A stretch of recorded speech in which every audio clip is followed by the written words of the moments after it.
7 ಅತಿ ಮುಖ್ಯವಾಗಿರುವ ಕ್ಯಾನ್ಸರ್ ಸೈನ್ಸನ್ನು ನೋಡೋಣ.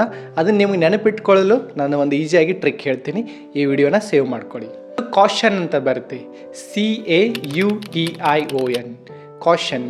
ಸಿ ಅಂದರೆ change in the bladder and bowl habits.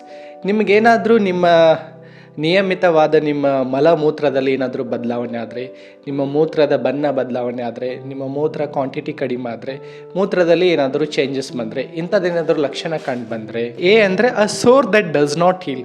ಅಂದರೆ ನಿಮ್ಮ ಬಾಯಲ್ಲಿ, ನಿಮ್ಮ ಚರ್ಮದಲ್ಲಿ, ನಿಮ್ಮ ದೇಹದಲ್ಲಿ ಯಾವುದೇ ಒಂದು ಭಾಗದಲ್ಲಿ ಏನಾದರೂ ಗಂಟಿದೆನಾ, ಅದು ಹೀಲ್ ಆಗ್ತಾ ಇಲ್ಲ ಅಂದರೆ ಅದು ಮಾಯ್ತಾ ಇಲ್ಲ, ಏನಾದರೂ ಒಂದು ಗಾಯ ಇದೆ ಅದು ಮಾಯ್ತಾ ಇಲ್ಲ ಅಂದರೆ ಈ ಲಕ್ಷಣ ಕಂಡು ಬಂದರೆ.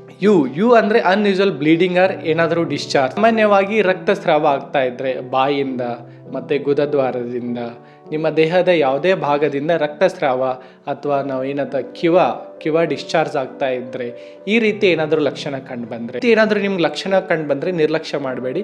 ನಿಮ್ಗೇನಾದರೂ ಈ ಲಕ್ಷಣ ಕಂಡು ಬಂದರೆ ಕಮೆಂಟ್ ಮಾಡಿ ನಿಮ್ಗೆ ಈ ರೀತಿ ಇದೆ ಅಂತ. Thickening or lump in the anywhere in the body.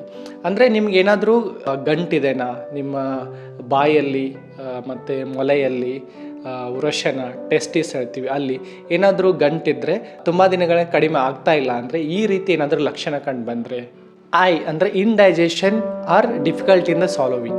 ನಿಮ್ಗೇನಾದರೂ ಅಜೀರ್ಣದ ಸಮಸ್ಯೆ ಆಗ್ತಾ ಇದೆ, ಹೊಟ್ಟೆ ಉರಿ, ನೀವು ಊಟ ಮಾಡಿದ್ಮೇಲೆ ಹೊಟ್ಟೆ ನೋವುದು, ಈ ರೀತಿ ಏನಾದರೂ ನಿಮ್ಮ ಜೀರ್ಣಕ್ಕೆ ಸಂಬಂಧಪಟ್ಟ ಲಕ್ಷಣ ಕಂಡು ಬಂದರೆ. ಓ ಅಂದರೆ obvious change in the what are any mole in the your body.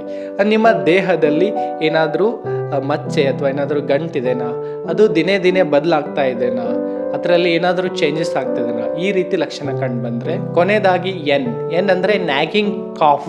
ಈ ನ್ಯಾಗಿಂಗ್ ಕಾಫ್ ಅಂದರೆ ತುಂಬ ದಿನಗಳ ದೀರ್ಘಕಾಲದಿಂದ ನಿಮ್ಗೆ ಕೆಮ್ಮಿದೆನಾ, ತುಂಬ ಕಾಫ್ ಇದೆ, ಗಂಟಲಿನ ಸಮಸ್ಯೆ ಇದೆ, ಇಂಥೆಲ್ಲ ಲಕ್ಷಣಗಳು ನಿಮಗೇನಾದರೂ ಕಂಡು ಬಂದರೆ ನಿರ್ಲಕ್ಷ್ಯ ಮಾಡಬೇಡಿ. Early detection is very important.